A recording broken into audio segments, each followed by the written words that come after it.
ಕುಂದಾಪುರ ಸ್ಟೈಲಲ್ಲಿ ಹೆಲ್ದಿ ಮತ್ತು ಟೇಸ್ಟಿ ಆಗಿರುವಂಥ ಹರವೆ ಸೊಪ್ಪಿನ ಪಲ್ಯ ಮಾಡ್ತಾ ಇದ್ದೀನಿ.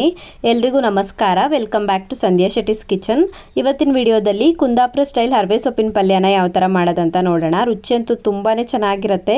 ಗಂಜಿ ಊಟಕ್ಕಿರ್ಬೋದು, ಬಿಸಿ ಅನ್ನದ ಜೊತೆ ತುಪ್ಪ ಹಾಕ್ಕೊಂಡು ತಿನ್ನೋದಕ್ಕಿರ್ಬೋದು, ಸಕ್ಕ ಟೇಸ್ಟಿ ಆಗಿರುತ್ತೆ. ಬನ್ನಿ ಹಾಗಿದ್ರೆ ಯಾವ ಥರ ಮಾಡೋದಂತ ನೋಡೋಣ. ನಾನಿಲ್ಲಿ 1 ಕಟ್ ಆಗೋಷ್ಟು ಹರವೆ ಸೊಪ್ಪನ್ನು ತೊಗೊಂಡಿದ್ದೀನಿ. ಅಂದಾಜು ಒಂದು ಅರ್ಧ kg ಆಗೋಷ್ಟು ಇರ್ಬೋದಿತ್ತು. ಫಸ್ಟಿಗೆ ಇದನ್ನು ಚೆನ್ನಾಗಿ ತೊಳೆದ್ಬಿಟ್ಟು ಸಣ್ಣದಾಗಿ ಹೆಚ್ಕೊಳ್ಬೇಕು. ಇರುವಂಥ ಸೊಪ್ಪಾದರೆ ಪಲ್ಯ ಮಾಡೋದಕ್ಕೆ ತುಂಬಾ ಚೆನ್ನಾಗಾಗತ್ತೆ. ಸಣ್ಣದಾಗಿ ಹೆಚ್ಚಿಟ್ಕೊಂಡಿದ್ದೀನಿ. ಇದನ್ನು ಒಂದು 2 ಸಲ ತೊಳೆದ್ಬಿಟ್ಟು ನೀರನ್ನು ಬಸ್ತಿಟ್ಕೊಳ್ಬೇಕು. ಫಸ್ಟಿಗೆ ಮಸಾಲೆ ರೆಡಿ ಮಾಡ್ಕೊಳ್ಳೋಣ. ಮಸಾಲೆ ಹುರಿಯೋದಕ್ಕೆ ಒಂದು ಫ್ರೈಯಿಂಗ್ ಪ್ಯಾನ್ಗೆ 4 ಬ್ಯಾಡಗಿ ಮೆಣಸನ್ನು ಹಾಕ್ಕೊಂಡಿದ್ದೀನಿ.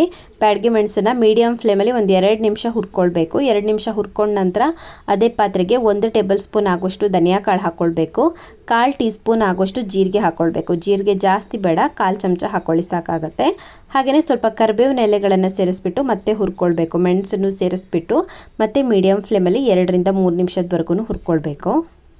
ಮಸಾಲೆ ಐಟಮ್ಸ್ ಎಲ್ಲ ಚೆನ್ನಾಗಿ ಫ್ರೈ ಆಗಿದೆ. ಇದು ಪೂರ್ತಿಯಾಗಿ ತಣಿಬೇಕು. ಪೂರ್ತಿಯಾಗಿ ತಣದಾದ ನಂತರ ಮಿಕ್ಸಿ ಜಾರಿಗೆ ಹಾಕಿಬಿಟ್ಟು ಪುಡಿ ಮಾಡಿ ಇಟ್ಕೊಳ್ಬೇಕು.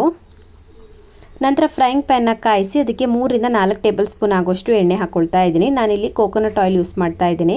ಕೋಕೋನಟ್ ಆಯಿಲ್ ಇದ್ದರೆ ಹಾಕ್ಕೊಳ್ಳಿ, ಇಲ್ಲಾಂದರೆ ಬೇರೆ ಎಣ್ಣೆ ಆದರೂ ಪರವಾಗಿಲ್ಲ. ನಂತರ ಅರ್ಧ ಚಮಚ ಆಗೋಷ್ಟು ಸಾಸಿವೆ ಹಾಕ್ಕೊಂಡಿದ್ದೀನಿ. ಹಾಗೆಯೇ ಒಂದು 5-6 ಬೆಳ್ಳುಳ್ಳಿ ಹೆಸರುಗಳನ್ನು ಜಜ್ಜಿ ಹಾಕ್ಕೊಂಡಿದ್ದೀನಿ. ಫ್ಲೇವರ್ ತುಂಬಾ ಚೆನ್ನಾಗಿ ಕೊಡುತ್ತೆ ಈ ಥರ ಬೆಳ್ಳುಳ್ಳಿ ಜಜ್ಜಿ ಹಾಕೋದ್ರಿಂದ. ಸ್ವಲ್ಪ ಕರಿಬೇವಿನ ಎಲೆಗಳನ್ನು ಹಾಕಿಬಿಟ್ಟು ಒಂದು 30 ಸೆಕೆಂಡ್ಸ್ ಫ್ರೈ ಮಾಡ್ಕೊಳ್ಳೋಣ.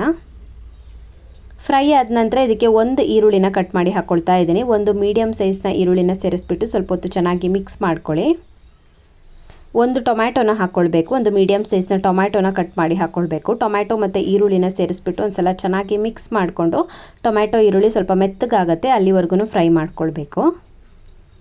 ನಂತರ ಇದಕ್ಕೆ ಹರವೆ ಸೊಪ್ಪನ್ನು ಹಾಕ್ಕೊಳ್ತಾ ಇದ್ದೀನಿ. ಸಣ್ಣದಾಗಿ ಹೆಚ್ಚಿಟ್ಕೊಂಡಿರುವಂಥ ಹರವೆ ಸೊಪ್ಪನ್ನು ಹಾಕ್ಕೊಳ್ಬೇಕು. ಇವಾಗ ಕ್ವಾಂಟಿಟಿ ಜಾಸ್ತಿ ಇದೆ. ಒಂದು ಸಲ ಇದು ಬೆಂದರೆ ಆಯಿತು, ಕ್ವಾಂಟಿಟಿ ಅರ್ಧದಷ್ಟು ಆಗೋದಿಲ್ಲ, ತುಂಬಾ ಕಮ್ಮಿ ಆಗುತ್ತೆ. ಸೊ ಒಂದು ಸಲ ಹರವೆ ಸೊಪ್ಪನ್ನು ಸೇರಿಸ್ಬಿಟ್ಟು ಒಂದು ಸಲ ಚೆನ್ನಾಗಿ ಮಿಕ್ಸ್ ಮಾಡ್ಕೊಳ್ಳೋಣ. ಸ್ವಲ್ಪ ಕಮ್ಮಿ ಆಗುತ್ತೆ ಇದು ಕ್ವಾಂಟಿಟಿ. ಕಮ್ಮಿ ಆದ ನಂತರ ಉಪ್ಪನ್ನು ಸೇರಿಸ್ಕೊಳ್ಬೋದು. ಇದೇ ಥರ ಮಿಕ್ಸ್ ಮಾಡ್ಕೊಳ್ಳಿ ಓಪನಲ್ಲಿ ಇಟ್ಬಿಟ್ಟೆ. ನೋಡಿ ಇವಾಗ ಕ್ವಾಂಟಿಟಿ ಸ್ವಲ್ಪ ಕಮ್ಮಿ ಆಗಿದೆ ನೋಡಿ. ಇವಾಗ ಇದಕ್ಕೆ ರುಚಿಗೆ ತಕ್ಕಷ್ಟು ಉಪ್ಪನ್ನು ಹಾಕ್ಕೊಳ್ತಾ ಇದ್ದೀನಿ. ಹಾಗೆಯೇ 1/4 ಚಮಚ ಆಗುವಷ್ಟು ಅರಿಶಿಣದ ಪುಡಿನ ಸೇರಿಸ್ಕೊಳ್ಬೇಕು.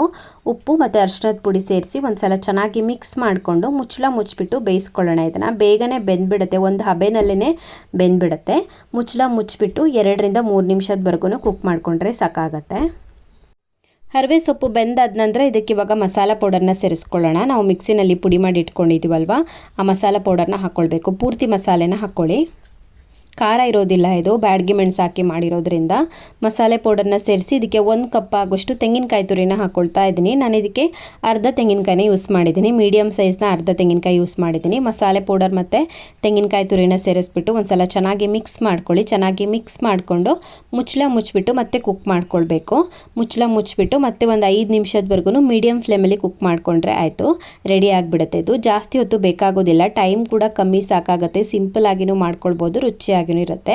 ಸೊ ರುಚಿಯಾಗಿರುವಂಥ ಕುಂದಾಪುರ ಸ್ಟೈಲ್ ಹರವೆ ಸೊಪ್ಪಿನ ಪಲ್ಯ ರೆಡಿ ಆಗಿಬಿಟ್ಟಿದೆ. ರುಚಿ ಅಂತೂ ತುಂಬಾ ಚೆನ್ನಾಗಿರುತ್ತೆ. ಗಂಜಿ ಊಟಕ್ಕಿರ್ಬೋದು ಅಥವಾ ಬಿಸಿ ಅನ್ನಕ್ಕೆ ತುಪ್ಪ ಹಾಕೊಂಡು ತಿನ್ನೋದಕ್ಕಿರ್ಬೋದು, ಬೆಸ್ಟ್ ಕಾಂಬಿನೇಷನ್ ಅಂತ ಹೇಳ್ಬೋದು. ಊಟ ಖಾಲಿ ಆಗಿದ್ದೆ ಗೊತ್ತಾಗಲ್ಲ, ಅಷ್ಟೊಂದು ಟೇಸ್ಟಿಯಾಗಿ ಬರುತ್ತೆ. ಸೊ ಹರವೆ ಸೊಪ್ಪು ಎಲ್ಲ ಕಡೆ ಸಿಗ್ತಾ ಇದೆ. ಈ ರೆಸಿಪಿನ ಮಿಸ್ ಮಾಡದೆ ಟ್ರೈ ಮಾಡಿ. ಕಮೆಂಟಲ್ಲಿ ಹೇಗಿದೆ ಅಂತ ತಿಳಿಸಿ. Thank you for watching my video. ಇನ್ನೂ ಹೆಚ್ಚಿನ ವಿಡಿಯೋಗಳಿಗೆ ನನ್ನ ಯೂಟ್ಯೂಬ್ ಚಾನಲನ್ನು ಸಬ್ಸ್ಕ್ರೈಬ್ ಮಾಡ್ಕೊಳ್ಳಿ. ಹಾಗೆಯೇ ನನ್ನನ್ನು ಫಾಲೋ ಮಾಡೋದನ್ನು ಮರಿಬೇಡಿ.